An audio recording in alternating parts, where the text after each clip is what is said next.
नमस्ते। आरा का हवेली जो है अभी से कुछ देर पहले जो है रिलीज हो गया है PRA फिल्म पे। तो आप लोग जाइए और जाकर इस गाने को ढेर सारा प्यारा आशीर्वाद दीजिए।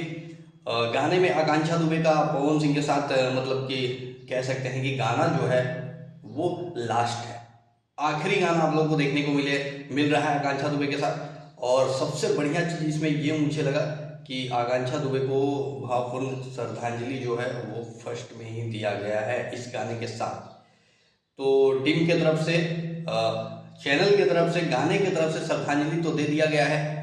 अब बारी है भोजपुरी ऑडियंस की कि अब आप लोग जो भी लोग हैं जो नहीं जुड़ पाए आकांक्षा दुबे के श्रद्धांजलि नहीं दिए तो इस गाने के माध्यम से भी आप दे सकते हैं। आप जाइए गाने को सुनिए, गाने को प्यार दीजिए, गाने को शेयर करिए और गाने के कमेंट बॉक्स में भावपूर्ण श्रद्धांजलि दे सकते हैं आप इस गाने को। जहाँ तक बात रहा रिव्यू का, तो आकांक्षा दुबे इसमें है और आकांक्षा दुबे रही नहीं, और जो आदमी है ही नहीं जिसका लास्ट प्रोजेक्ट है उस गाने का रिव्यू क्या किया जाए, आप ही बताइए।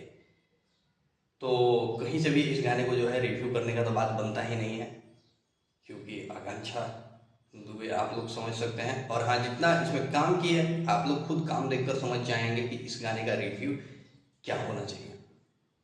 आप लोग समझदार हैं। बस PRA फिल्म में ये गाना आया है, प्रिंस प्रियदर्शी का लिखा हुआ है और प्रियांशु सिंह का जो है म्यूजिक है। और वो जान आरा के हवेली पे आ जाइए जब मतलब ये जो लाइन है वो मुझे काफ़ी ज़्यादा पसंद आया। और PRA फिल्म पे ये गाना आ गया है सुबह 6:45 में, हालांकि 15 में शायद से इसका टाइमिंग दिया गया था, तो कुछ लेट भी कर दिया गया है गाने को। तो आप लोग जाइए सुनिए इस गाने को। बाकी अगले वीडियो में मिलते हैं इसका परफॉर्मेंस को लेकर। Love you.